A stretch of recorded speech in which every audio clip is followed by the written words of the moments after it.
Welcome to the post-lunch session.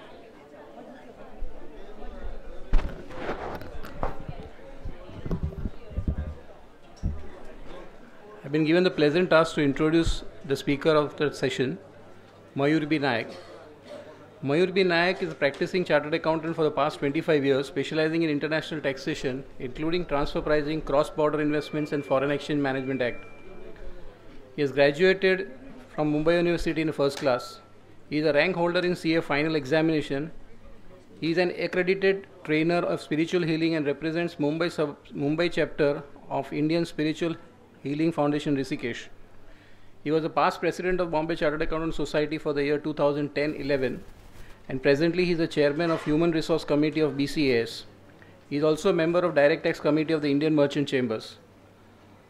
On 16 July 2011, he has been conferred the Scholar of the Year award by Nes Wadia College of Commerce, Pune, in recognition of his contribution to the profession of chartered accountancy and in the field of international taxation.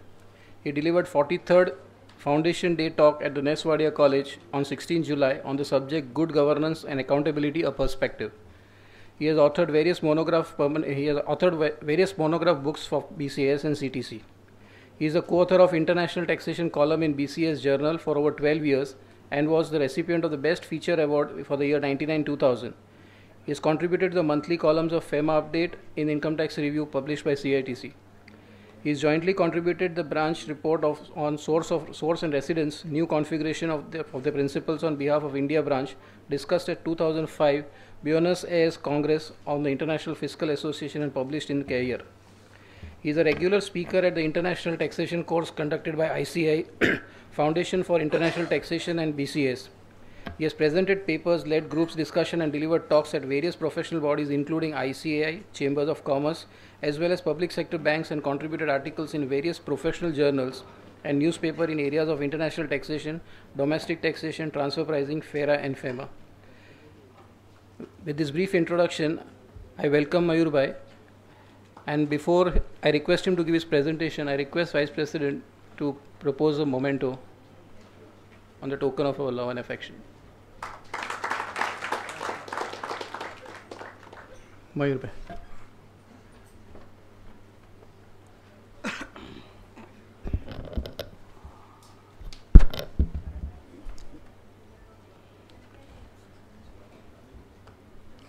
Good afternoon.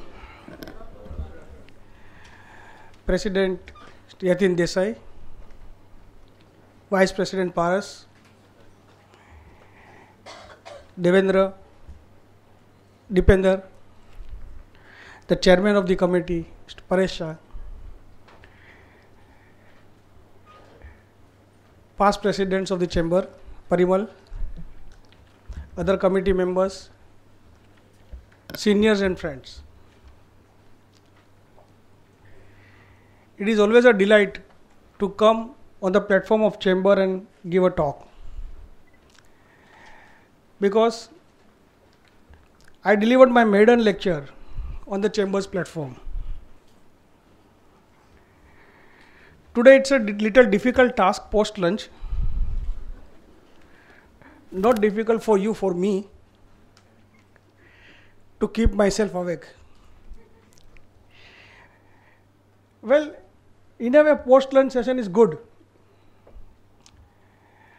because you are less likely to be evaluated. But when I saw the galaxy of speakers in the audience, I'm a little nervous. Well, I'm really happy that, Chamber has taken this initiative of organizing FEMA detailed course, which I believe is being organized after a long gap of time in Mumbai, maybe in India itself.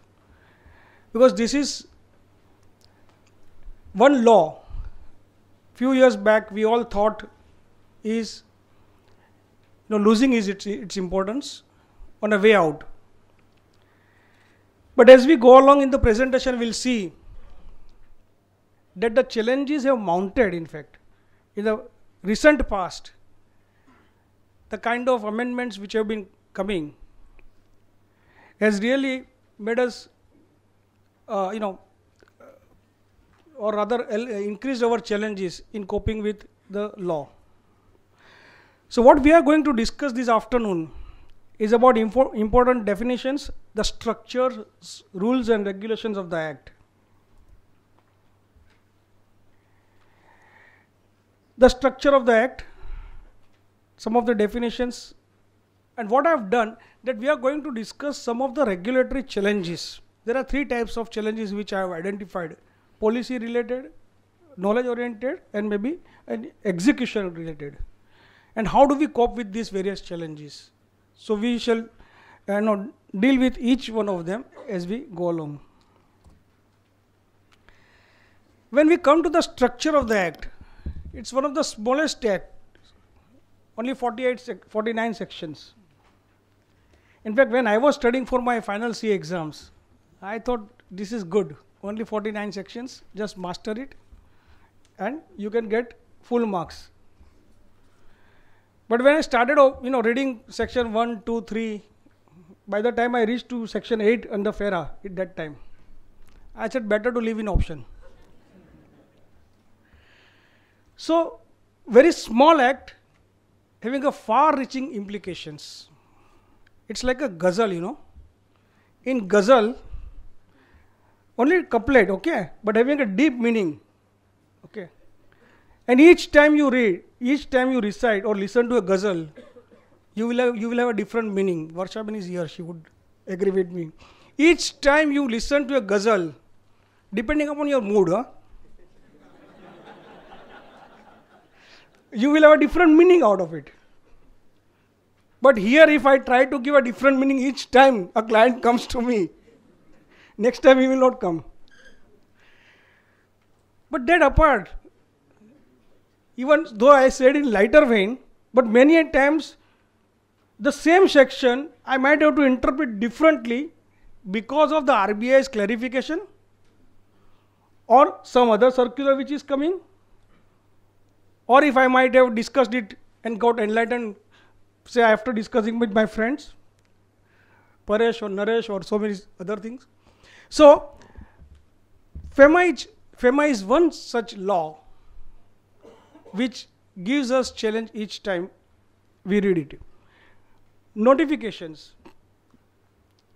So many notifications have been issued. Many times notifications are issued after a long gap of the press release, or you get the circular, but notification doesn't come. Now there arises a situation where you have a ADMA circular, Reserve Bank of India has issued a circular which is actually essentially an instruction to the authorized dealers. Okay. So we read that circular, we find out that there are some amendments, but a relevant notification amending the Act has not come. Now do you go by the circular or do you wait for the notifications to come? For example, for LLP, now press note was there, FDI policy contained in it, permission for investing in LLP, but there was no RBI notifications, which has come very recently now for investment into LLP. So till such time, what do? There are 1,000+ circulars. Ultimately, I had to write approximately because I don't know, by the time I deliver a lecture, some numbers might change. So, in fact, recently, not recently, but for past at least 6-7 years, or maybe after the FEMA came into place, RBI started one good system of issuing master circulars. Otherwise, it was very difficult to keep pace of the changes. Now, for all practical purposes, so for example, if I am looking at FDI, I'll just look at the master circular, which supposed to contain all the amendments till 1st of July of the relevant year. But there poses also challenge, because there will be some changes in master circulars which are not supported by either notification or even ADMA circular. So what do? My job is not to frighten you. I am just saying that what are the challenges which we are facing in this particular law. So structure of the Act is pretty simple. 49. Of course, you have gone through the overview of the FEMA, the purpose of the FEMA from FERA to FEMA. Objective is to now manage the foreign exchange. Okay, we have traveled a long way from FERA regime to a FEMA regime, a civil law in place. And one good thing is that we have a finest institution like Reserve Bank of India to deal with. You may get your answers late, okay, but you get answers, okay. And for that, we have one of the very finest institution, absolutely non-corrupt institution like Reserve Bank of India, which is one delight in practicing this law. Rules. Rules are made by the central government. The power of making rules, current account transactions within purview of the government of India.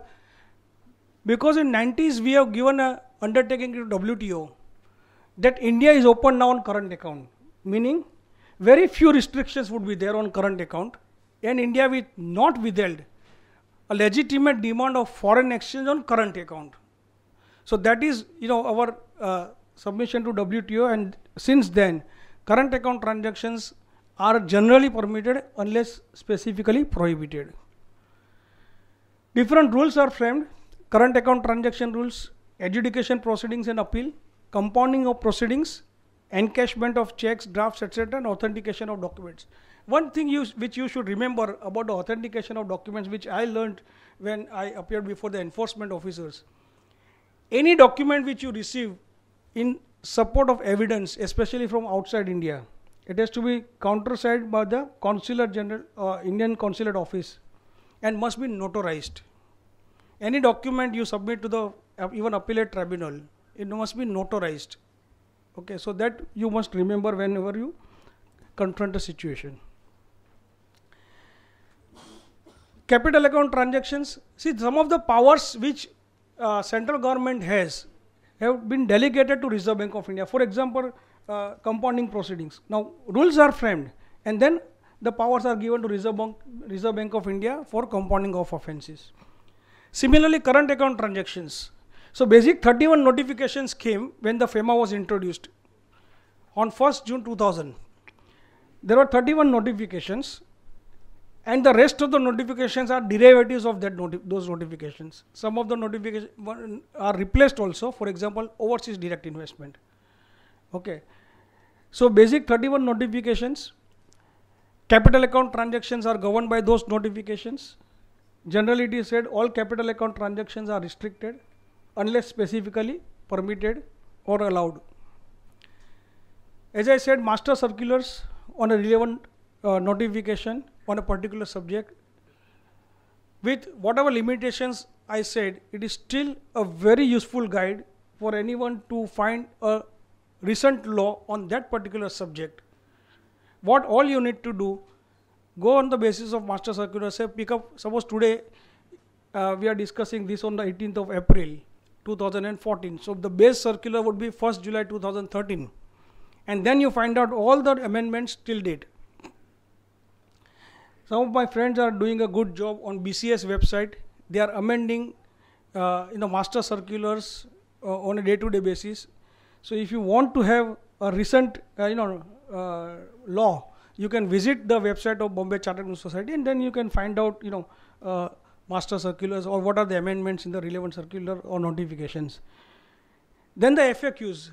Again, Reserve Bank of India, to help people at large, they have issued FAQs on various subjects. Now here also there are some problems. If once you interpret a law, okay, and you go to FAQ, if there is a diverse opinion, now FAQs are not binding as such, we know that, but that shows the interpretation.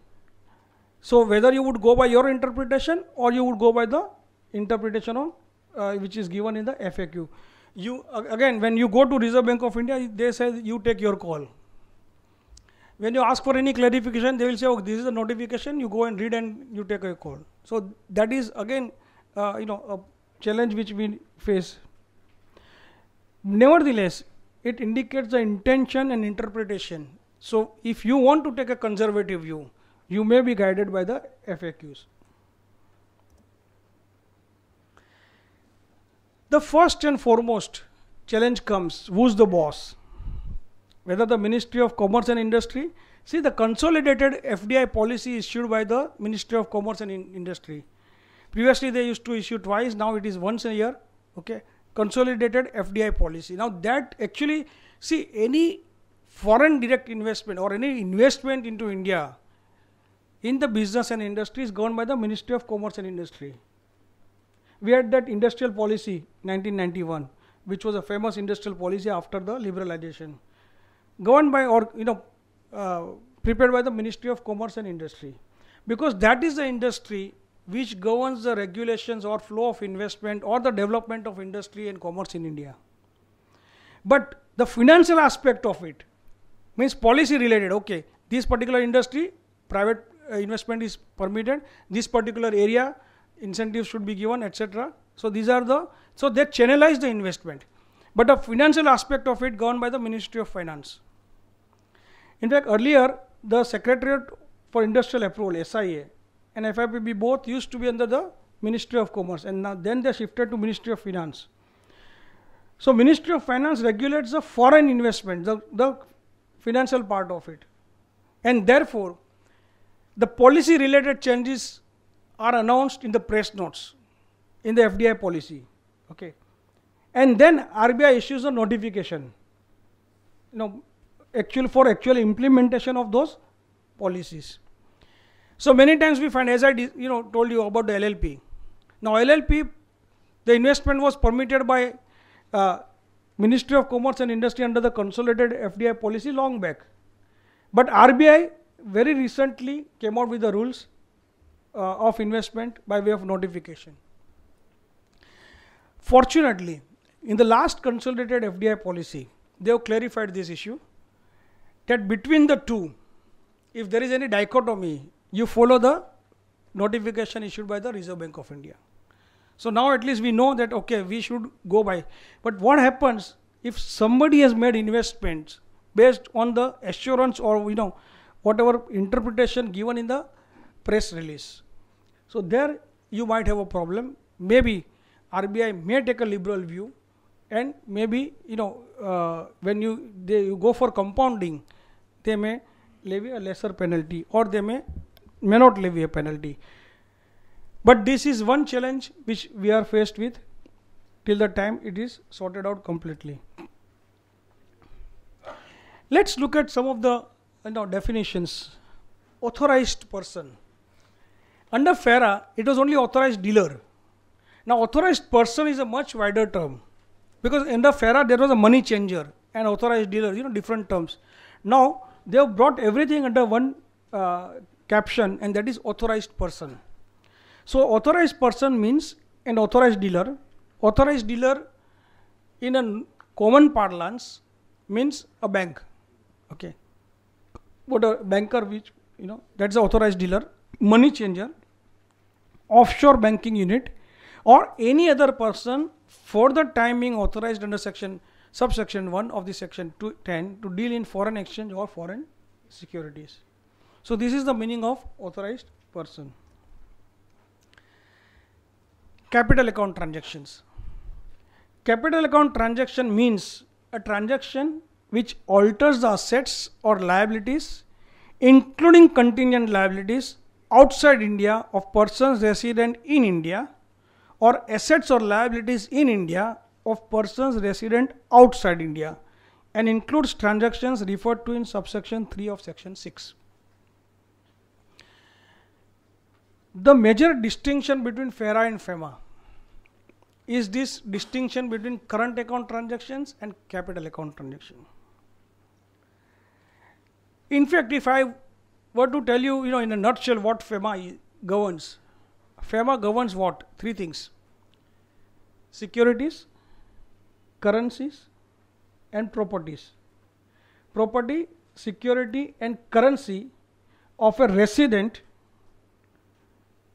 Property, security, and currency of a resident which is situated or located outside India, or security, currency, or property in India in respect of a non-resident.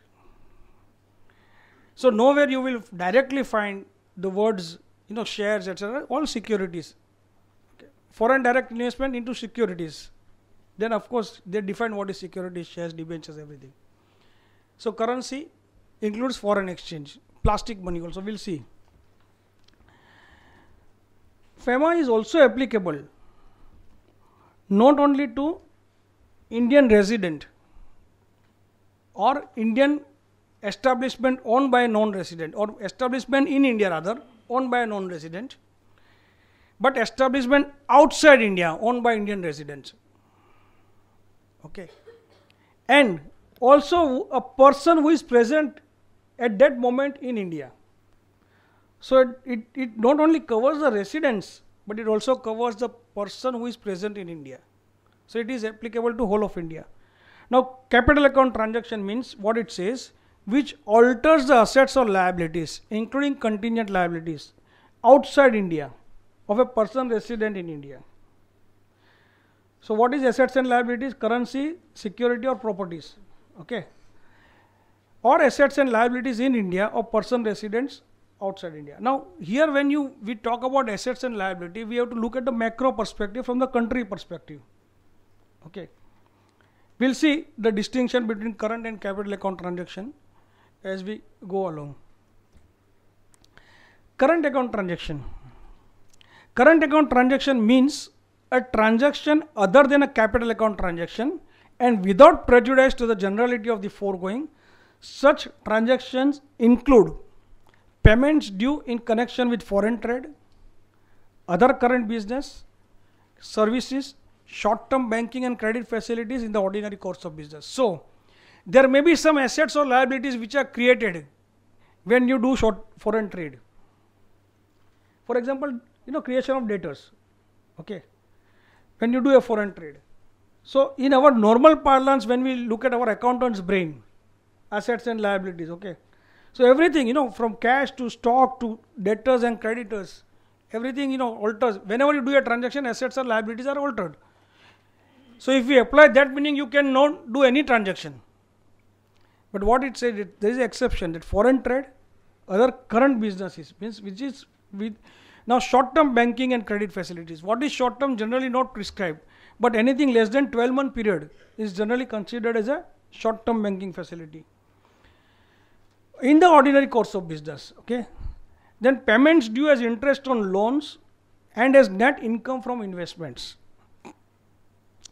Remittances for living expenses of parents, spouse, children residing abroad. And expenses in connection with foreign travel, education, medical care of parents, spouse and children. Now, for some of these categories, specific allowances are given under, rule, schedule 3, current account rules. That up to certain limit, it is freely permitted. Why this distinction is important? Why this distinction is important? Anybody can tell me? I gave you the answer. That current account transaction, India is virtually open on current account transaction. In fact, there was a time then India seriously thought of opening up its economy on capital account. And Tarapore committee was set up to suggest the roadmap for opening, capital account convertibility. Of course, then the Southeast Asian currency crisis erupted, and then the entire exercise of or even decision to open on capital account has been postponed. So what this FEMA has done, that they have opened, they have bifurcated all transactions into current account and capital account, and therefore systematically India can open its economy gradually, I would say, on current and capital account. For example, RFC account, resident foreign currency account. This account is fully convertible on capital account. You know that? Because if you have any balances in RFC account, you can buy properties. Today, barring that regulation which has come, recently, into the LRA scheme, liberalized remittance scheme. Previously under $2 lakh scheme, one could buy a property. Now they have put a restriction, but otherwise, one can say that India is open on capital account up to $75,000. Means today you can give a loan to somebody. You can open a bank account abroad. You can set up a company abroad. So up to $75,000, India is open on capital account. For a NRI, up to $1 million, they can remit out of NRO account. So we are gradually opening up our economy because of this current and capital account classification. So let's look at the illustrative list of current account transaction. Import of machinery, if imported on COD basis. As I said in the earlier slide, that if it is foreign trade, if any transaction is of a foreign trade, it means if you are importing a machinery and making a payment, in your balance sheet you may capitalize it, okay, but for the country it is a current account transaction. So please, capital account transaction does not mean the capital account transaction the way or we understand, and current account transaction is not equivalent to revenue transaction or revenue expenditure, okay. So there is a distinction here. Import or export of goods on credit. Now same machinery, suppose for example, if you take a buyer's or supplier's credit beyond 3 years, it becomes a capital, that loan transaction becomes a capital account transaction. Import of machinery per se may remain a current account transaction, but the loan transaction where you are creating a liability beyond a year becomes a capital account transaction. Beyond 3 years, because of the specific exemption in this buyers and suppliers credit. In fact, it is actually for a year, and then the authorized dealer has power to extend it for a couple of years. So generally it is for 1 year, but buyers and suppliers credit, they have given time up to 3 years. Import and export of goods on credit. Payment for web hosting, payment for consultancy. So any kind of remittances on current account, like for example interest, investment income, okay, dividend. The beauty of it, that even if the investment on which you earn the income is non-repatriable. Non-repatriable means you can't take it out outside India. Still any income earned thereon is fully repatriable, because it is considered, any income considered as a current account transaction. Short-term working capital from bank. What happened?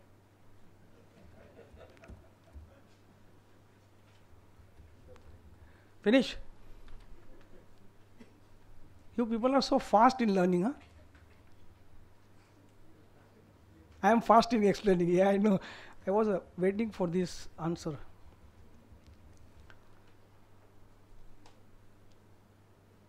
Okay. Illustrative list of capital account transaction: term loan from banks, financial institutions, investments in securities, whether in India by non-resident or outside India, investments in immovable properties.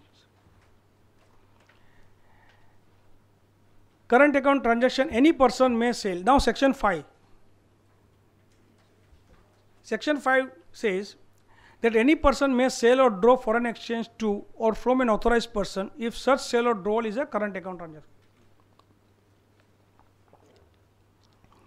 Provided the central government may, in public interest and in consultation with RBI, impose such reasonable restrictions for current account transactions as may be prescribed. Today we have very few restrictions. For example, remittance for the sweepstakes, lottery, proscribed magazines, etc. One cannot draw foreign exchange for the current, even though it is on current account, but you cannot draw foreign exchange on that. Even if you pay by your credit card, किसको पता चलने वाला है? But the onus is on you. If Reserve Bank of India or anybody comes to know, because ultimately it's going to a banking system. So, those emails come, no? You have won a lottery, $1 million. Lot of emails come these days. So, don't fall a prey to it. Okay. Then, capital account transactions. So section 5 deals with the current account transactions. Section 6 deals with the capital account transaction. In fact, section 6 lists down what are the capital account transactions and authorizes Reserve Bank of India to formulate rules on that. So subject to the provisions of subsection 2, any person may sell or draw foreign exchange to or from an authorized person for a capital account transactions. Subsection 2 says, the Reserve Bank may, in consultation with the central government, specify any class or classes of capital account transactions which are permissible. I gave you an example of RFC account, okay, or the limit up to which foreign exchange shall be admissible for such transactions. So they may say, like liberalized remittance scheme, like $1 million scheme for NRIs. Okay. Without prejudice to the generality of the provisions of subsection 2, the Reserve Bank may, by regulations, prohibit, restrict or regulate transfer or issue of any foreign security by a person resident in India, transfer of or issue of any security by a person resident outside India. So this is basically, the three things which I discussed in the beginning: foreign currency, security and property. Okay. Transfer or security of any issue of any security or foreign security by any branch, office or agency in India of person resident outside India. Any borrowing or lending in rupees in whatever form. So borrowing and lending between a person resident in India and person resident outside India. Now here, this point E, the clause E, which reads any borrowing or lending in rupees in whatever form or by whatever name called between a person resident in India and a person resident outside India. Here the word Foreign Exchange Management Act is little misnomer. So what person thinks that where is a foreign exchange involved here? I am dealing with somebody non-resident in Indian rupees. Why foreign exchange should be triggered at all? So here, because even if it is a rupee transaction, because there is one resident and one non-resident, FEMA is involved. Why this particular restriction? This restriction is to curb the practice of unlawful settlement, hawala, what we loosely call it. If you allow the rupee arm of the transactions and the foreign exchange arm of the transactions, if both the arms are allowed, either you don't have, if you don't have foreign exchange law, then there is nothing called hawala. Correct? Everything is permissible. Something which is prohibited and you do it, then it is an offense. So we'll see when we go to section 3, what it means. But otherwise, any borrowing or lending in rupees in whatever form or by whatever name called. So even if any rupee transaction between a resident and a non-resident is subjected to FEMA. Like in the FERA, we had something called Dhoni principles. Means all foreign exchange is welcome. We are poor, don't ask for foreign exchange. And then Finance Minister VP Singh in fact publicly admitted even offering a cup of tea to a non-resident was an offense. Under FERA, we had that kind of regime. We have, as I said, we have traveled a long way. Now, we can have, hospitality to our non-resident, we can extend hospitality to our non-resident guest. Deposits between person resident in India and person resident outside India. Now they have permitted, under the LRS scheme, overall LRS scheme, up to $75,000, even, rupee gift or even rupee deposits, etc., to a non-resident. Export, import or holding of foreign currency or currency notes. Again here, up to $2,000, one can hold a foreign currency. Okay, foreign coins, you may, hold it of any denomination for the numismatic purpose. If you are, you have a hobby of collecting coins. Transfer of immovable property outside India other than a lease not exceeding 5 years. So, any property on lease exceeding 5 years becomes a capital account transaction, and up to 5 years or less, it will not be governed. Acquisition or transfer of immovable property in India other than lease not exceeding 5 years. So up to 5 years, you don't need any permission. If it is beyond 5 years, then you are governed by the capital account transactions. Giving of guarantee or surety in respect of any debt, obligation, other liability income incurred by a person resident in India and owed or to a person resident outside India or by a person resident outside India. So this is again, giving guarantees, etc. So now let's look at what are the current account transactions which are otherwise permitted by the central government. This is forming under the rules on current account transaction. Release of exchange exceeding $10,000 or its equivalent in one calendar year for one or more private visits to any country except Nepal and Bhutan. Gift remittance exceeding $5,000 per remitter, donor per annum, other than resident individual. Now I couldn't find out Okay, who could be the other than resident individual gift remittance exceeding $5,000? Because if resident has to give a gift, then this limit is subsumed in the liberalized remittance scheme. Means now resident can give up to $75,000 gift. Okay, but other than resident individual, who would like to give a gift, $5,000. Donation exceeding $5,000 per remitted donor per annum other than resident individual. Now corporate donation. Huge corporate donation is allowed by donations by corporate exceeding 1% of their foreign exchange earnings during the previous 3 financial year or up to 5 million, whichever is less. But there are conditions which are attached that such kind of donation is allowed for creation of chairs in reputed institutions, to funds not being investment fund promoted by the educational institutions, and to a technical institution or body or association in the field of activity of the donor company. And donation by resident individuals are subsumed under the LRS scheme. Exchange facilities exceeding $1 lakh for persons going abroad for employment. Exchange facilities for immigration exceeding $1 lakh or amount prescribed by the country of immigration. So if the country of immigration requires you to take $2 lakh, sure, you can take it. These all dollars means you have to give rupee equivalent. No? Government will give you only foreign currency equivalent. Ultimately, you have to sell out your own money. So remittance for maintenance of close relatives abroad exceeding net salary. This is for the expatriates who are working in India after deduction of taxes, contribution to PF and other deductions of a person who is resident but not permanently resident in India. So like Income Tax Act, we have R but NOR. Under FEMA also there is one more category, resident but not permanently resident in India. Who is a resident but not permanently resident in India? A person who comes in India for a specified duration, irrespective of the length thereof.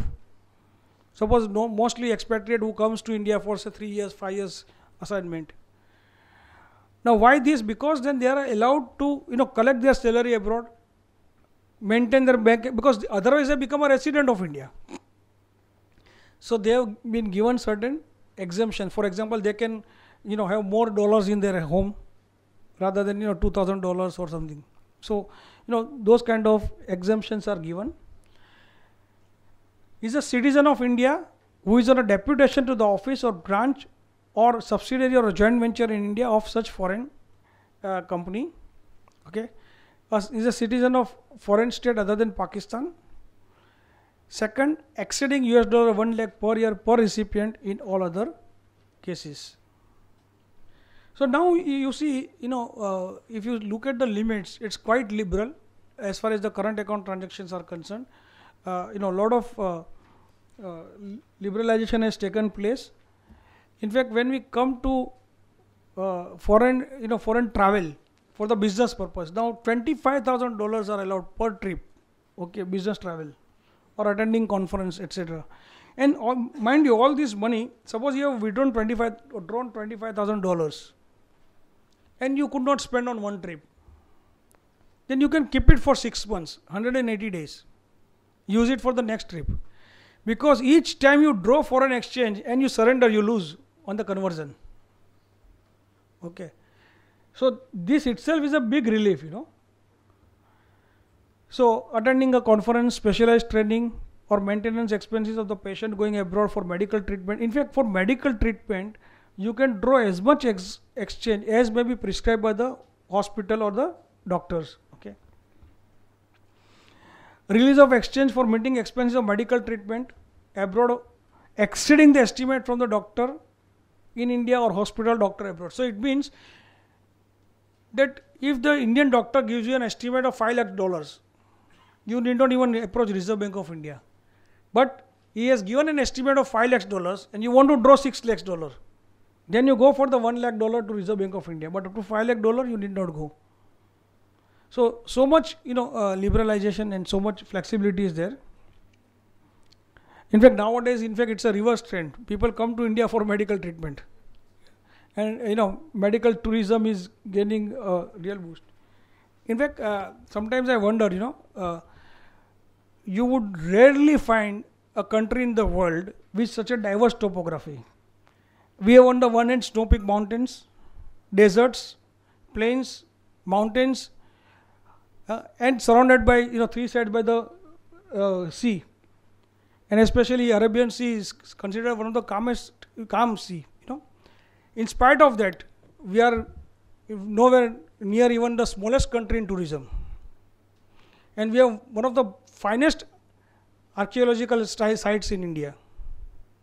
In fact, if only we concentrate only on tourism, we need not bother about our exports and our anything. All our current account deficits can be wiped out if we concentrate only on tourism. Such a diverse population living under one flag. Show me one country in the world. In fact, India is a continent, and therefore Westerners are always surprised. How come we, such a diverse population can live together? We are not a homogeneous group. We are a diverse group. Well, release of exchange for studies abroad exceeding the estimate from the institution abroad, or 1 lakh per academic year, whichever is higher. Okay. So if the estimate is $2 lakh, okay, you take it. No problem. Commission per transaction to agents abroad for sale of residential flats or commercial plots in India exceeding $25,000 or 5% of the inward remittance, whichever is more. Okay. So Indian builders can have a road shows abroad and get sell their properties. In fact, there are builders from other countries who come to India and sell the property. You know that.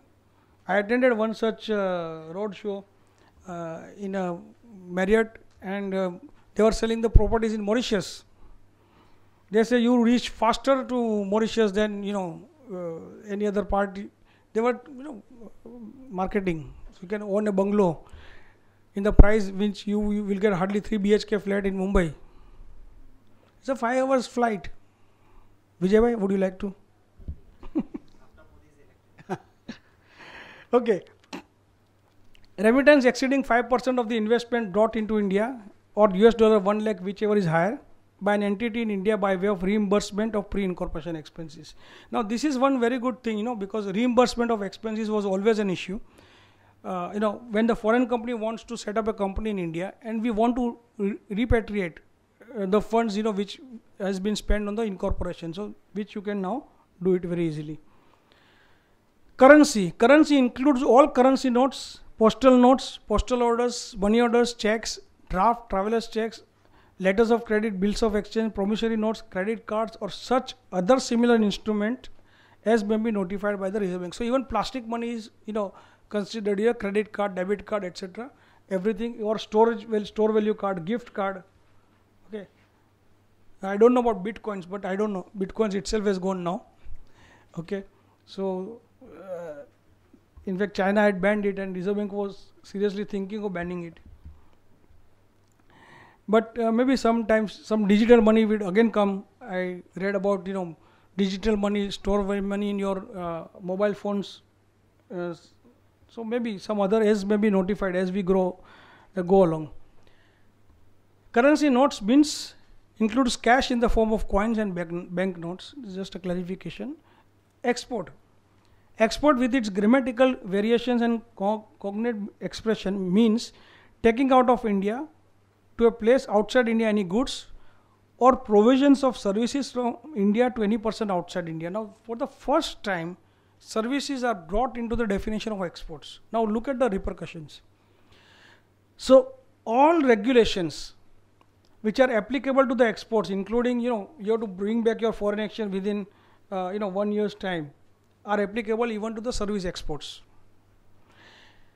But physical exports are monitored by the authorized dealer because you file a GR form, and other documents. But we don't file any documents except, of course, SIPs. If you are there, you file a form, etc. for the software exports. But suppose if I render a service to my client abroad and I raise a bill and I don't get my payment, what happens? And now, because I have raised a bill and I have to pay service tax, So at least it is registered somewhere that I had raised a bill on some foreign party. I paid service tax on it. Okay. Previously, I was not paying service tax until I receive it. So it was not in the public domain. But now, so this may create a problem, provision of services. But onus is on, of course, me to receive my funds within a period of 1 year. And if I don't receive it, then I have to apply to authorized dealer for the extension of time. Foreign currency means any currency other than Indian currency. Foreign exchange, what it means?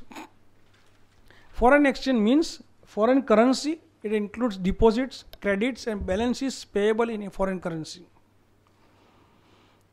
So, even when you pass an entry in your books of accounts, if it is payable in a foreign currency, it becomes a foreign exchange. Okay. Drafts, travelers' checks, letters of credit, bills of exchange expressed or drawn in Indian currency but payable in foreign currency. Similarly, draft, travelers' checks, letters of credit or bills of exchange drawn by banks, institutions, person outside India but payable in Indian currency. So many times I have seen that NRIs remit funds in Indian rupees.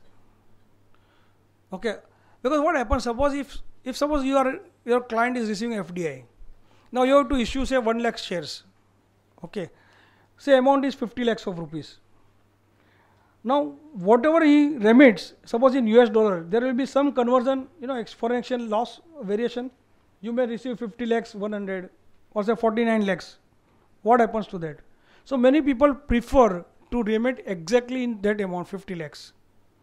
So, whatever gain or loss is on their account.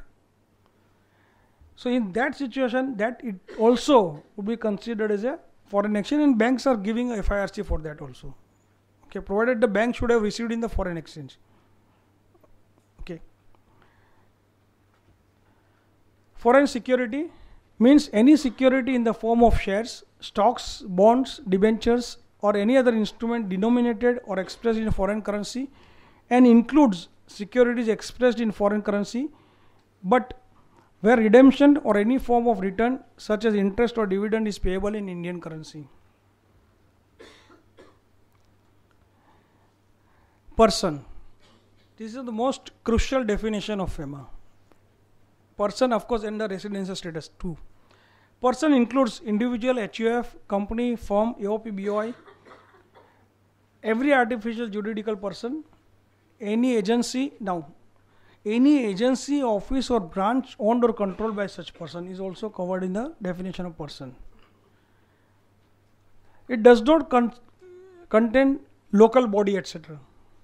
Unlike in Income Tax Act, we have a local body. Here it does not contain local body. Person includes individual. Now, individual may be citizen, may be non-citizen, both.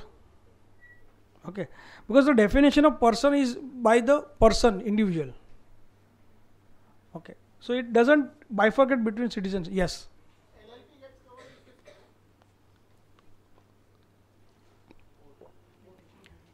6. Artificial juridical person.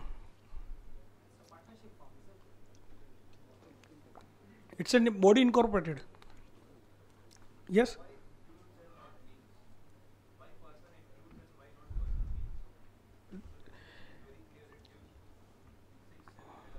Yes. Now that may be, they might want to expand the definition further in future. That one of the reason.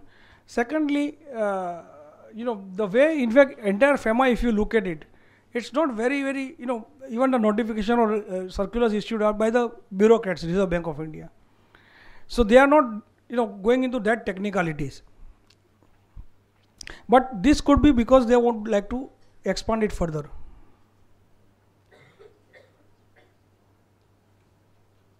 See, for example, if you see, includes, because every artificial juridical person, now there also it is an open-ended, not falling in any of the other conditions. So it may be something else. Okay. Person resident in India means a person residing in India for more than 182 days during the course of the preceding financial year, but does not include person who has gone out of India or who stays outside India, in either case, for or on taking up employment outside India, for carrying on outside India business or vocation outside India, or for any other purpose in such circumstances as would indicate his intention to stay outside India for an uncertain period. So we'll shortly refer to as employment, business vocation or uncertain period. Does not include a person who goes outside India for business or vocation, employment or uncertain period. B. A person who has come to India, come to or stays in India, in either case, otherwise than, for or on taking up employment in India, or business or vocation or uncertain period.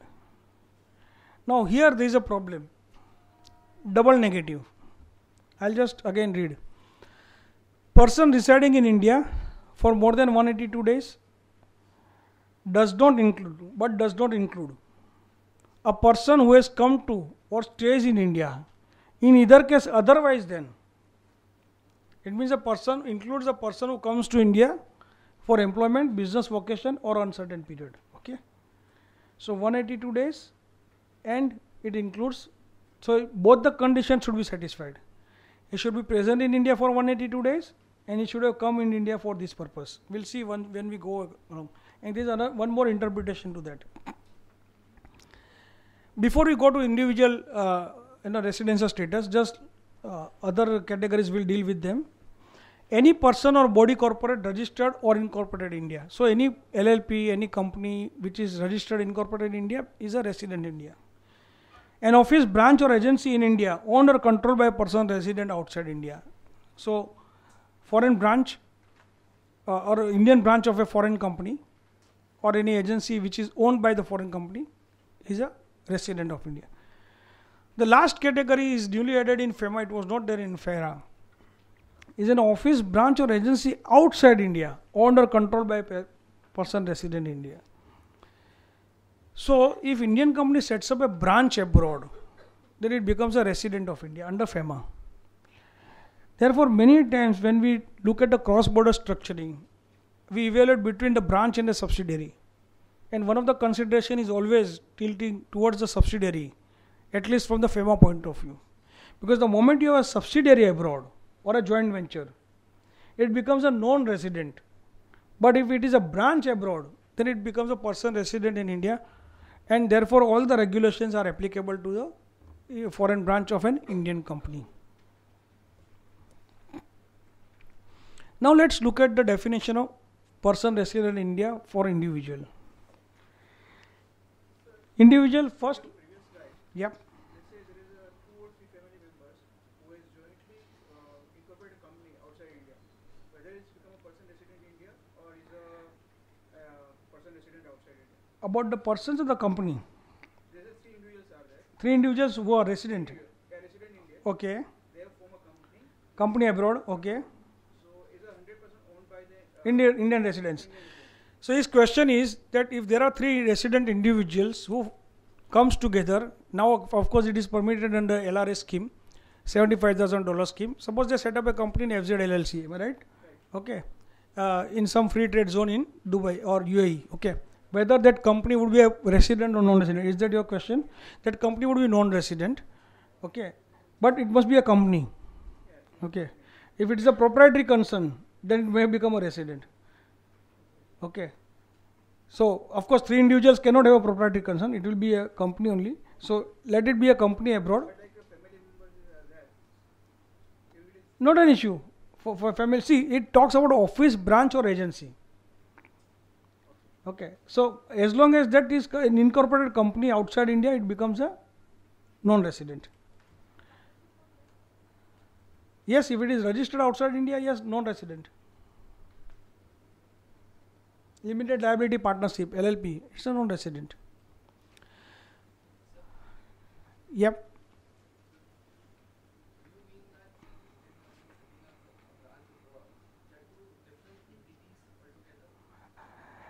See, Indian company setting up branch abroad, that branch as such it is an entity, but branch is considered as a person resident of India.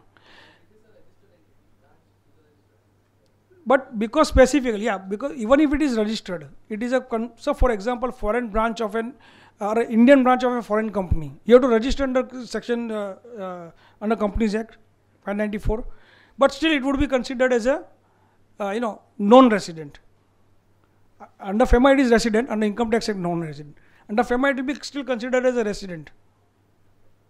Okay, it will be considered as resident. See, any branch outside India, there are certain general permissions are given. For example, opening bank account for day-to-day operations. But for example, if that branch wants to take a loan, it cannot.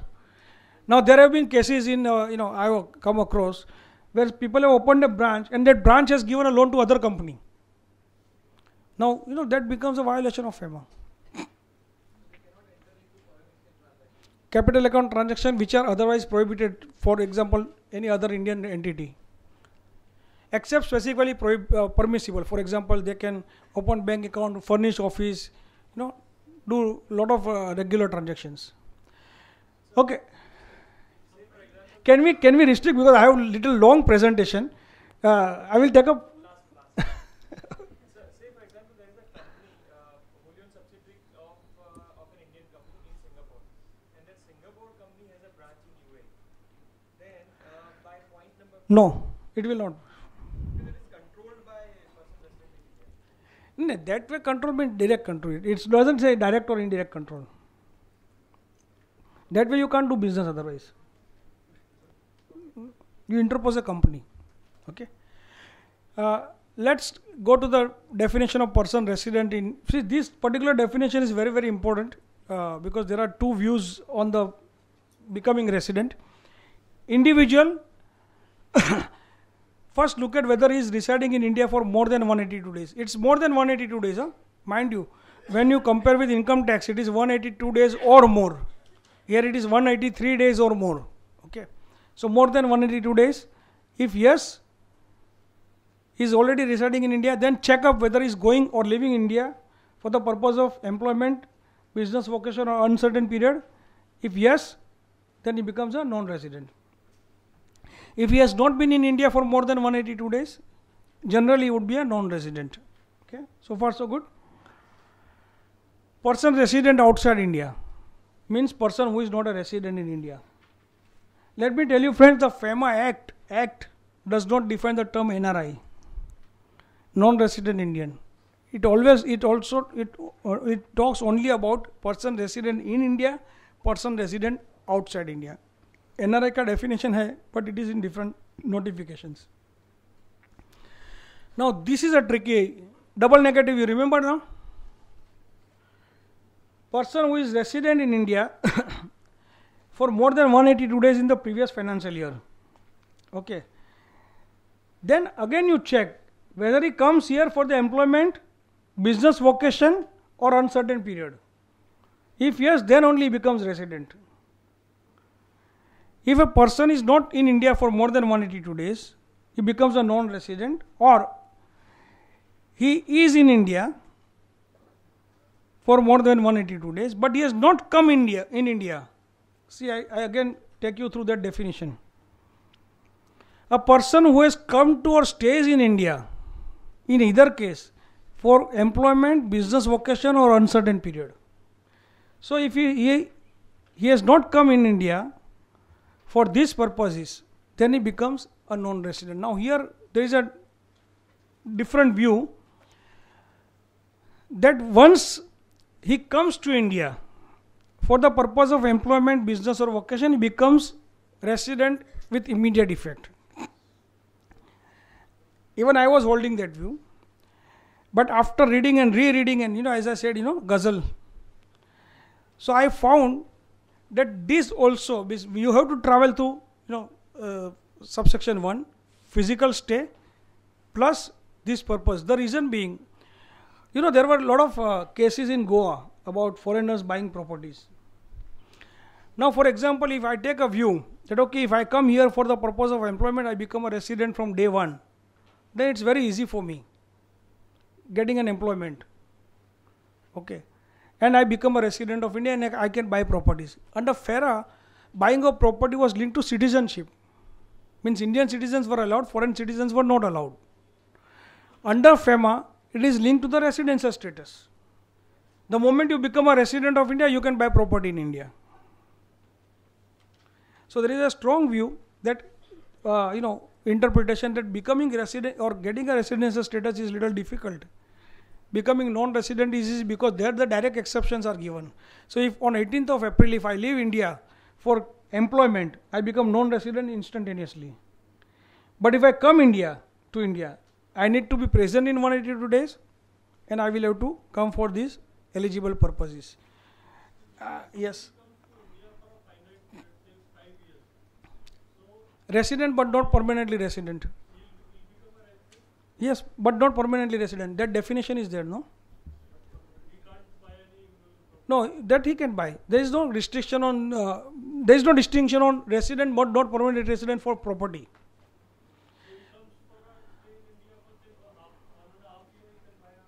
Yeah, technically yes. Now let's look at some of the case studies on residential status. Some, I think, most of your answers will be answered, when we look at the case studies. Or if you say we can skip it because it is already there, answers are also given. Do we take it through or we? Yes? Okay. So Mr. B, Miss B is a citizen of India. She left India for the first time on 1st January 2013 for taking up employment. What will be our residential status? Person resident outside India, not non-resident, okay? Because it is directly covered by the exception. Mr. X resided in India during FY 2011-12. He left India on 1st August 2012 for USA for pursuing higher studies for 3 years. What will be his residential status? 12-13? No, resident but not permanently resident only for the inbound, not outbound. Here a person who is living in India, okay. See, a student going abroad would be considered as a non-resident from the next year, okay, because of his physical presence outside, he is residing. And again, look at your intention in FEMA. Under Income Tax Act, it is physical presence. Here it talks about residing in India. Residing means it's not, you are just present in India. You are residing for a purpose.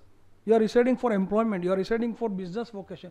You are residing for, uncertain period. So when we come, because it's one of the example I have given, I will discuss with you the intention, how it matters. A is a citizen of USA. He is visiting India on 1st August for medical treatment. However, the time taken for the treatment is not certain. What will be his residential status? He will be considered as a non-resident as his stay in India in 12-13 is for less than 182 days. But for 14-15, he will be considered as a resident if his stay in India in the preceding 12-13 exceeds 182 days. Okay, it should be 13-14.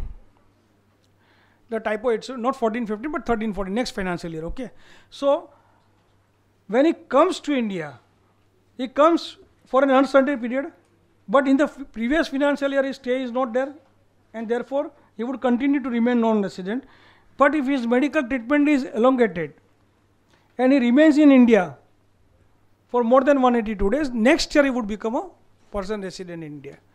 But the moment he leaves India, again he would be living for uncertain period because he actually is a foreign citizen, maybe staying abroad for permanently. So he would become non-resident from that day.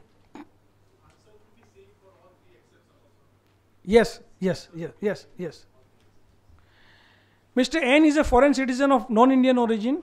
He comes to India and sets up a proprietary concern in India on 30th August for carrying on business. What will be his residential status for 12-13 and 13-14? Coming India for doing business. So non-resident in 12-13, as his stay in India during the previous financial year 11-12 is less than 183 days, he will be considered as a person resident in India as he stayed in India for more than 183 days or more in the preceding financial year. Now let me tell you other view which is in the profession, that okay, he would become resident from day one, that is 12-13. The reason I am telling you, and there is a force in that argument. See, unfortunately, this is a challenge. If you look at the deposit regulations, okay, now I am contradicting myself. If you look at the deposit regulation, where it says that when a person comes to India, his account should be redesignated, NRE account should be redesignated as a resident account immediately on arrival. Now, immediately on arrival, why should it be? I will redesignate only when I become a resident. It means indirectly, RBI is saying that, okay, you become a resident when you come India for employment or whatever, purpose. But this seems to be the logical, interpretation. Mr. L is a citizen of UK. He is coming to India on 1st May 2012 for taking up employment. His wife accompany him during his stay. What will be the residential status of his wife for 12-13 and 13-14? Again, same. I have taken only employment, business vocation and uncertain period. So, wife comes for the uncertain period. The ultimate conclusion is the same. In short, a person coming to India will have to wait for a year to become a resident. Person going outside India can become non-resident immediately. Mr. K has incorporated company in Dubai. Now this is very interesting. You may encounter these kind of situations. Mr. K has incorporated a company in Dubai. He is a director of the company. Will he be considered as a person resident outside India? Day in and day out, we come with this kind of questions. Sir, I want to become a non-resident. I set up a company and become a director. Can I be a non-resident? So as I said, intentions are more important in FEMA. Mere directorship is not sufficient. To determine the residential status of K, look at the circumstantial evidences. To ascertain his intention of stay abroad, look at the type of visa. Somebody may be going on tourist visa. Set up company and say, I have become a director. I will be non-resident. No. You have to go on a business visa. If your intention should be, supported by the evidence. You should have a work permit. You should have a residence permit. You should have hired an apartment. Okay. So renting an apartment, period of stay abroad, all this would be very, very relevant in determining the intention of a person. And then only you can say whether he is a resident or a non-resident. Definition of NRI. As I said, it is not there in the Act itself, but various regulations define definitions. So the NRI is a person resident outside India who is a citizen of India or a person of Indian origin. Okay. Now, for different regulations, definitions may differ. So that is the beauty of FEMA. Different regulations, the definition may be slightly variation would be there. Okay. Now, what do you mean by the person of Indian origin? In fact, the first tag you get as an NRI, first tag is through your bank account. You know that. Once you become a non-resident Indian, you write to your bank, kindly redesignate my account as an NRO account. And that is the first official confirmation of becoming NRI. You don't get a certificate. Some people come and ask, sir, ये NRI का certificate कहाँ से मिलेगा? I said, I can give you. It is of no use. The only certificate you get is from your banker. You have to go to your bank, tell them, and bank. And the irony of the situation, I take up sometimes lectures at the bankers training colleges. They don't know how to determine NRI status. How do you like that? So the best, when it comes to a banker, a lot of powers are given to the banks. But blissfully they are unaware about it. So I always, I'm reminded of that famous episode in Ramayana. You know that? In Ramayana, the entire Ram and everybody, they located that, okay, Sita Maya is, across the ocean in the Lanka. Now somebody should go and find out whether this, Jatayu told that, okay, in this direction they have gone. So they wanted to find out that if somebody can go that side and find out whether really Sita is there and, we can go there. So Hanuman was there. Now Hanuman could fly, but he was under a curse that he would not know that he can fly unless somebody reminds him. And Jamvan then reminded Hanuman that you know that you can fly. He said, oh yeah, let me go. So then Hanuman flew, and he went to, then we know everything what happened. So likewise, bankers, we have to go and become a jamwan, you have this power, please do it. Acha, is it? Show me the circular. फिर अपने को सब circular, notification, everything you have to give it to them. Then they will know, okay, we'll do it now. Most of the contraventions under FEMA is because of this execution challenge, I tell you. They don't know the law. In fact, recently one of my clients has issued redeemable preferences. And bank has merely given certificate. So, he is either a person of Indian origin, means a citizen of any country other than Bangladesh or Pakistan, our very good neighbors. About these two countries, again I am reminded of one story, that after this beautiful creation, that God created this world, once we do something, we buy some car, some office, we would like to show it to people, am I right? So God also wanted to show it beautiful creation. So God one day called all the angels, come, I will show some beautiful creation. So then God started showing one country after the other. You see this beautiful country, very systematic, people are nice, everything is in system. This is America. So angels were impressed. But the people are stressed, depressed, always in a hurry. So angels asked, why? So God said, there has to be balance, no? Fine. See this beautiful place, full of natural resources, abundant, water, but forest, everything. But people are poor. It's Africa. There has to be balance. And likewise, God started showing all the countries. But the angels looked at one particular country which God was not showing. So, which is this country? Say, oh, this is my own country, India. So, beautiful topography, I said already in the beginning. Wonderful snow-peaked mountains, spiritually highly evolved. Okay, not this spiritually, real spiritually. So, highly evolved, good people, warm-hearted, fantastic. And God started praising, Then angel told it, okay, that's fine, but what about your balance? God said, look at the neighbors. So our balance lies in our neighbor. So he, person of Indian origin, citizen of any country other than Bangladesh or Pakistan, if he at any time held Indian passport, or he or either of his parents, any of his grandparents was a citizen of India by virtue of Constitution of India or Citizenship Act, or the person who is a spouse of an Indian citizen, or a person referred to in subsection A or B. Now look at this definition. Investment in form or proprietary concern. One more country is added in our balance. Pakistan, Bangladesh and Sri Lanka. Okay.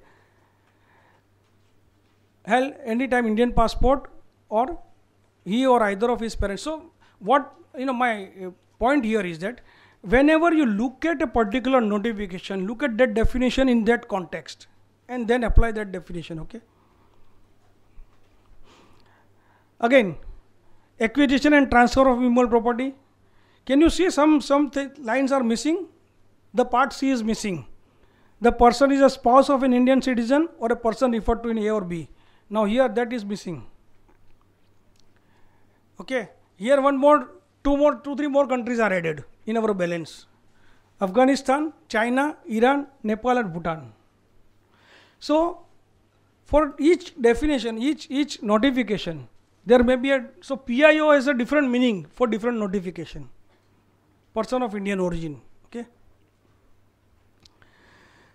Repatriate to India means bringing into India the realized foreign exchange, okay, and selling such foreign exchange to authorized person, or holding or of realized amount in account with an authorized person to the extent it is permissible. Security means shares, stocks, bonds, debentures, all other under the securities and units which are the government saving certificate, applies to deposit receipts, respect of deposits of securities units of Unit Trust of India Act established so and so. So Securities is widely defined. Service means service of any description which is made available to potential users, includes provisions of facilities in connection with the banking, finance, insurance, medical assistance, legal assistance, chit fund, okay, real estate, transport, processing, supply of electrical or other. This is inclusive definition, but there is a specific exclusion, but does not include rendering of any service free of charge or under a contract of personal services. So that is not part of the service definition. Now this is very interesting. Transfer includes sale, purchase, exchange, mortgage, pledge, gift, loan or any other form of transfer of right, title, possession or lien. So transfer includes from both the sides. Transferor and transferee, purchase and sale, both are considered in a transfer naturally by definition. But many times, when you start interpreting the law, whether you would apply this definition of transfer where the transfer is not defined, or you would like to take a particular call.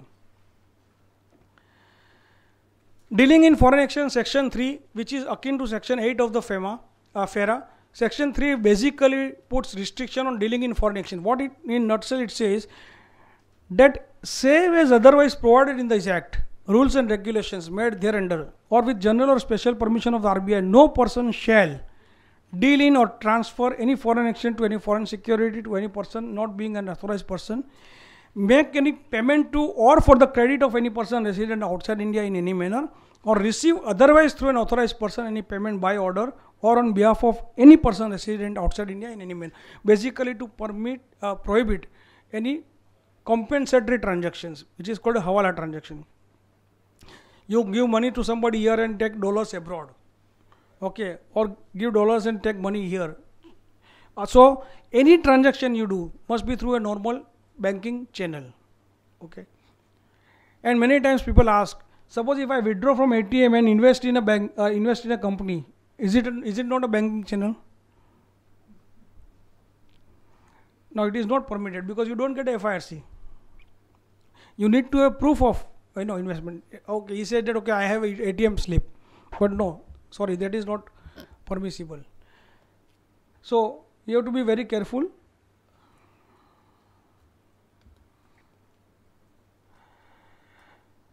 (6)(4). Essentially, what 6.4 says that a person resident in India may hold on, transfer or anything, deal with their investments abroad, provided that investment was made when he was abroad or may be inherited or gifted from a person who was resident abroad. So basically for the returning Indians, they can keep their money and investments abroad. Similarly, 6.5, resident outside India may hold, own, transfer, invest in Indian currency, security, etc. Same 6.4 ka reverse.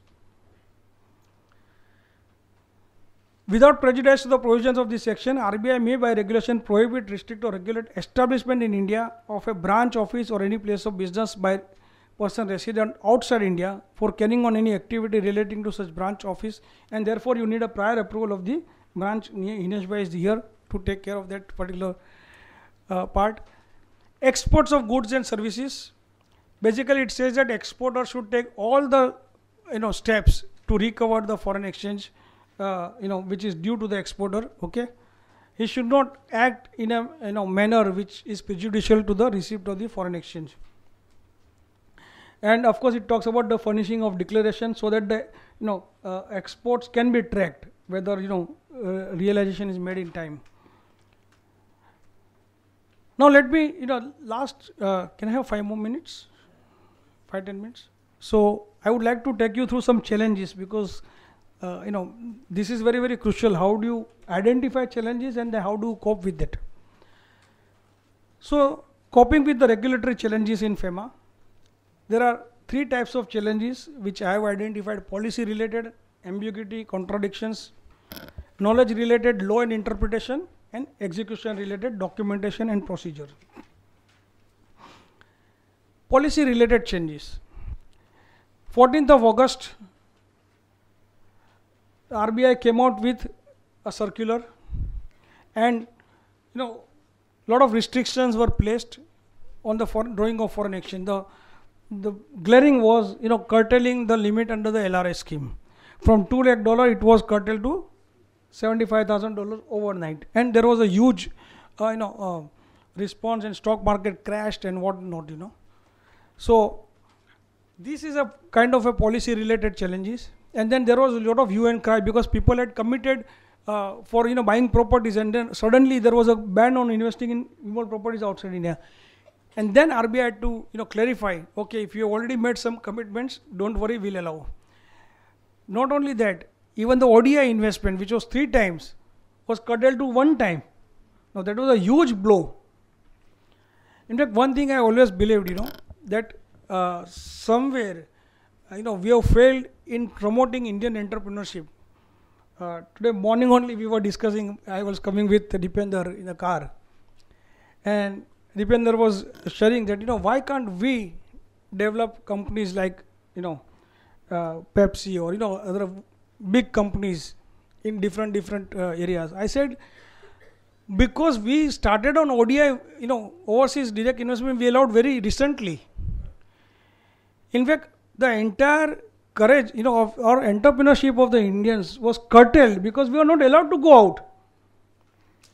In 70s, when there was an oil shock, India, what did? India in fact shut up or closed all the overseas offices so as to preserve the foreign exchange, very scarce foreign exchange. Japan did exactly opposite. They opened up more offices abroad to market Japan. And with the result, you can see the difference between Japan and India today. Made in Japan is a brand. So we have started marketing our country very recently. And these companies and the countries are marketing from the years, ages. So, we will also come up definitely. So investments in LRS, these are policy related changes. Investments in retail sector. Now again, central government is saying something, each state government has their own view. Investment in retail sector. How can you frame a policy? Some state is allowing, some states are not allowing. Investment in pharmaceuticals. There is always, everlasting debate. Greenfield versus brownfield. What is greenfield? What is brownfield? Greenfield is supposed to be a new company, but if within the company, if I have a new activity of pharma, I have never dealt within a pharma. Whether you will consider that, or I have set up a company, I have not undertaken any activity so far. Will you allow me in the greenfield, or because my company is 5 years old, it will in the brownfield? So there are no clarifications. Each time you have to, do for interpretation or go to Reserve Bank of India. Set off of service transaction. Now, very recently, Reserve Bank of India has allowed now set up of the goods transactions involving goods. Suppose, for example, you are selling to a overseas buyer, and you are also, sourcing some goods from that same supplier. So what happens that each time you have to make a payment, receive the payment, and you lose a lot of foreign exchange or a lot of money in conversion of rupees. So now Reserve Bank of India is allowed to set off the transaction. Not only that, the many big companies who has subsidiaries worldwide or operations worldwide, now they have started something called their internal clearing house, because nowadays they take facilities worldwide basis, because there is a lot of float within the group. Now an Indian company would take money from the bank in India and pays us 15-16% rate of interest, whereas there is a lot of funds which is already available in Europe, subsidiary European. So now they have started looking the entire group as a whole, and they have internal clearing system which allows one company to use the float of the other company. There will be national cross charge, this and that, lot of complex issues. But still, if I have to receive from one subsidiary and pay to another subsidiary from the same group, why should I get all money here? So what the clearing houses does, they give you the net either receipt or payable, and that is now being allowed under the automatic route. General permission is given, but when it comes to services, it is not given. So again, you have to go to Reserve Bank of India if there is a service transaction. Definition of the term project in the context of remittances under current account transaction. Now remittance for the project consultancy allowed up to 1 million per project. Now look at the project of a metro. Now suppose if somebody has taken up a project of supplying the rakes. somebody has taken up a project of erecting stations. Whether this is a separate project or you look at the metro as a whole project, one project. So again, there is no clarity. Investments in real estate sector by non-residents. Again, real estate sector, a lot of conditions are there, especially press note 2 of 2005, where you have to have a minimum investment, minimum period, lock-in period, minimum area. Suppose if I have 2 plots, can I join it? Can I not join it? If I want to leave it within a period of 3 years. So there are a lot of issues which are, involved in it. These are also a part of, challenges which we feel. Yep.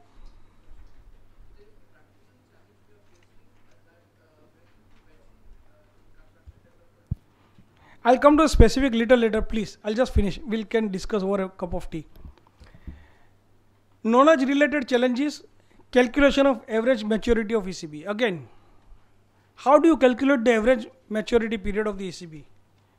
There is no examples which are given. Okay.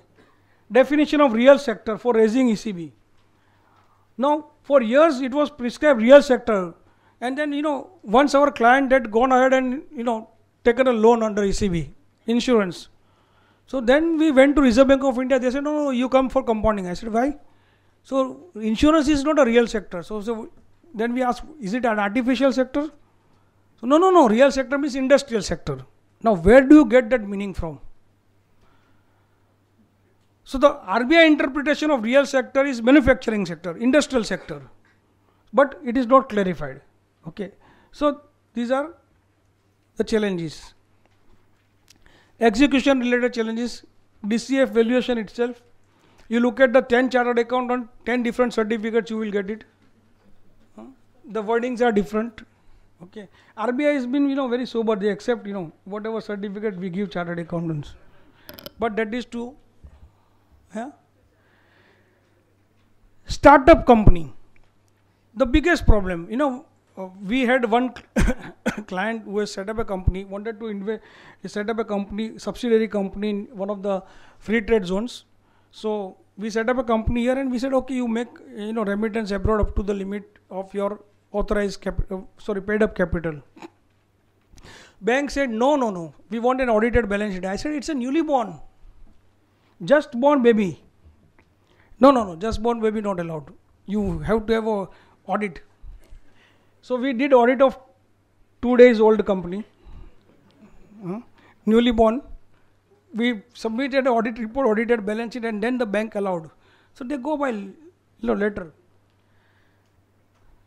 Again, what value you would give DCF valuation. Again, there will be challenges under Income Tax Act valuation.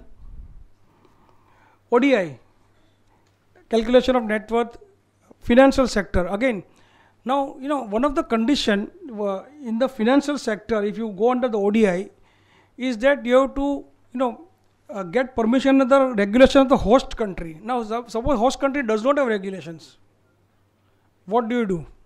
You should not be in the, caution list, RBI caution list, and this and that, and a lot of, challenges are there. Financial sector itself is not defined.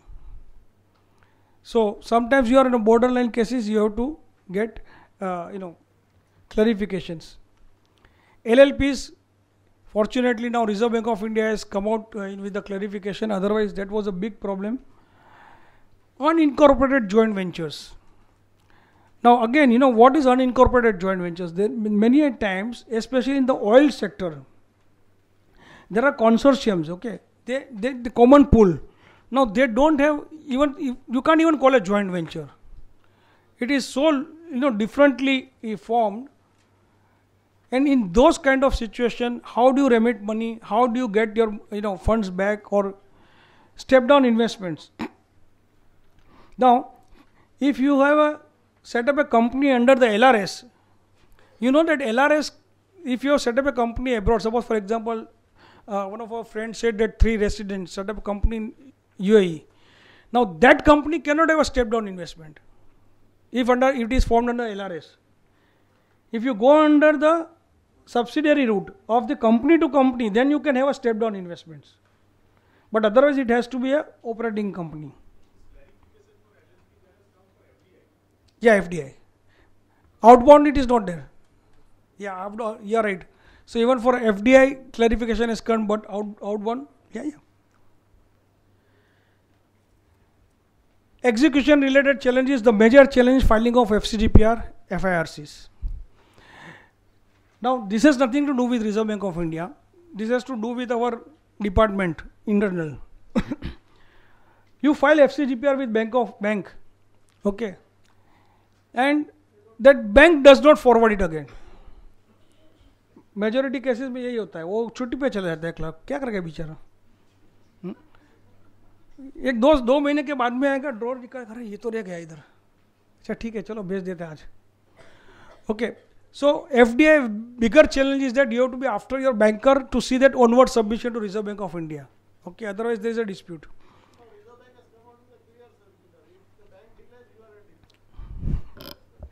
But normally they take a lenient view in the compounding. FIRCs. Now many times, the person who is remitting funds from abroad, they don't even write properly. Whether it is for the investments in shares, so equity shares, preference shares, debentures, kya hai? They don't write properly, and then you land yourself in trouble. Okay, GR form. Exports mein, what happens that, okay, you have done export, your GR form is open, your foreign buyer keeps on remitting on account payment. Now your accounts department is also very, very efficient, or I would say inefficient. So they don't intimate the bank that kindly adjust this amount against this GR. And so what happens, I have seen one bank, all outstanding GR forms and advances, okay, in suspense account or something, or on account. So GR forms are not cleared, and then you receive a sweet letter from Reserve Bank of India, GR form outstanding 100 crores. Actually there are, already payments are received. Now these matters continue for years, can you believe? 3 years, 4 years. And then when you go to the bank, अभी वो तो godown में गया, record तो नहीं है. So execution related challenges, compounding of offense. Now, about Indians there is a joke. If there is a traffic signal, if there is green, you should go. If yellow, watch and go. If red, stop. India में अलग है, green go, yellow fast go, and red cops है कि नहीं. Here you identify a potential offense, suppose genuinely, okay, so red, now you are in a dilemma. Suppose आपने red signal होने वाला है, येलो में आप पहुंच गए, येलो क्रॉस करते करते रेड हो गया, so you are halfway, now you see cop is there, you are in the middle of the road, so cop sees you, okay, you smile, come here, तो आपको लगा चलो बच गए, आपको आगे बुला के बोलता है अभी फाइन दो. Say, why? Well, you crossed it, but you called me. No, but you crossed, no? So similar happens in the offenses. You have done half offense, you go to Reserve Bank of India, sorry. No, you first complete your offense and then come for compounding. Am I right?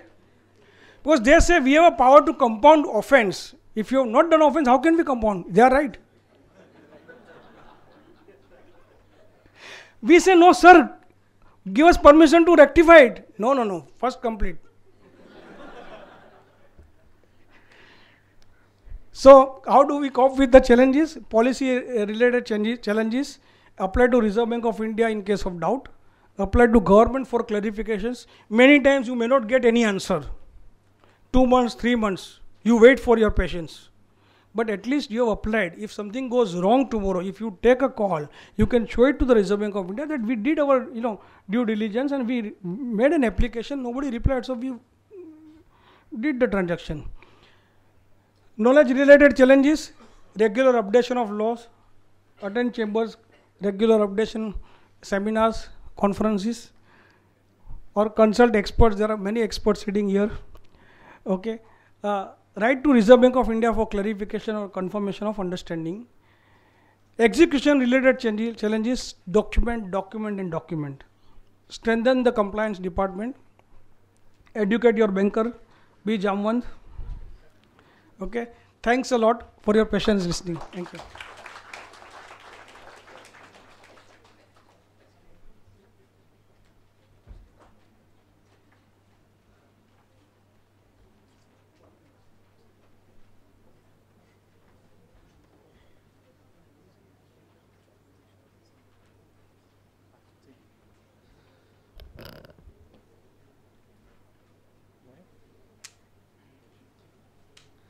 Dear friends, when Mayur Bhai started delivering his lecture, he said that after lunch it is very difficult to hear. I think nobody is going to sleep. Everybody has listened very, very carefully. And as a student of FEMA, I honestly told you that he is very well articulated the definition and how to interpret the definition and the impact of the definition on the entire understanding of the FEMA. I give you one small example. Ms. Mayur Bhai has visited Dubai. He has $100 note in his pocket and I met him. Sir, could you give me this dollar and I will give you the cash. It's a small amount. Is it a contravention? Yes, is it a contravention? So Mr. Mayur Bhai it is not authorized to deal in foreign exchange. This is a small example we could understand only and only by when we understand section 3 and we understand the definition of authorized person. With these small words, I would like to say you all, kindly give your very big round of applause to Mr. Mayur Bhai. Thank you. And one small announcement, we will reassemble here for 4 o'clock for next seminar. Thank you.